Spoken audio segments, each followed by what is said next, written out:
বেশ জমকালো আয়োজনের মাধ্যমে দেশের একটি নামিদামি প্রযোজনা প্রতিষ্ঠানের হাত ধরে কয়েক বছর আগে বড় পর্দায় অভিষেক হয়েছিল ফারিন খানের, যাদের ধ্যাত্তেরি কি ছবির নায়িকা ছিলেন তিনি। তখন দশম শ্রেণীতে পড়তেন ফারিন। ছবি মুক্তির পর তিনি বুঝতে পারলেন নিজের অভিনয়ের দুর্বলতা আছে। এরপর বিরতি নেন কিছুদিনের। অনুধাবন করেন পর্দায় অভিনয় নিয়ে দর্শকদের মন জয় করতে হলে তাকে অভিনয় শিখতে হবে, নিয়মিত অনুশীলন করতে হবে। এ কারণে সিনেমা ছেড়ে নাটকে অভিনয় শুরু করেছেন ফারিন খান। বিরতি কাটিয়ে কাজ শুরু করেন নাটকে। নির্মাতা কাজল আরিফিন অমির ফিমেল নাটকের মাধ্যমে দর্শকদের নজর কাড়েন তিনি। বর্তমানে নাটকে কাজ নিয়ে ব্যস্ত সময় পার করছেন এই অভিনেত্রী। মাঝে মধ্যে আবার উঁকি দিচ্ছেন ওটিটি পর্দায়ও। নাটকের ক্যারিয়ারে ফারিন কাজ করছেন আলোচিত অভিনেতাদের সঙ্গে।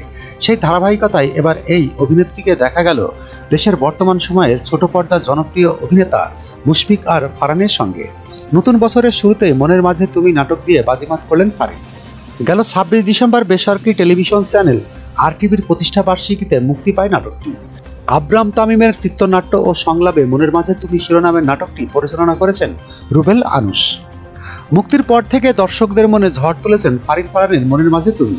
তাদের অভিনয়ের প্রশংসায় পঞ্চমুখ নাটক প্রেমীরা। গত 17 জানুয়ারি ইউটিউবে নাটকটি মুক্তির পর মাত্র 21 ঘন্টার ব্যবধানে 2 মিলিয়ন ভিউ অতিক্রম করেছে। শুধু তাই নয়, 2 দিনে প্রায় 24 লাখ মানুষ দেখেছে নাটকটি। প্রকাশের একদিনের মাথায় প্রায় 2 মিলিয়ন ভিউ অতিক্রম করেছে। শুধু তাই নয়, এই নাটকের ভালোই মজেছে দর্শক। ইতিবাচক হাজারো মন্তব্যে ছেয়ে গেছে ইউটিউবের কমেন্ট বক্স। নতুন এই নাটকটি নিয়ে অভিনেত্রী ফারিন খান বলেন, সাধারণ গল্পকেই অসাধারণভাবে তুলে ধরার চেষ্টা করেছেন পরিচালক। আমরা সবাই চেষ্টা করেছি নিজের শতভাগ দেওয়ার। খুব ভালো লাগছে দর্শকদের এমন সাড়া পেয়ে। যখনকার খবর তখনই দেখতে চোখ রাখুন সুন 24 টিভিতে।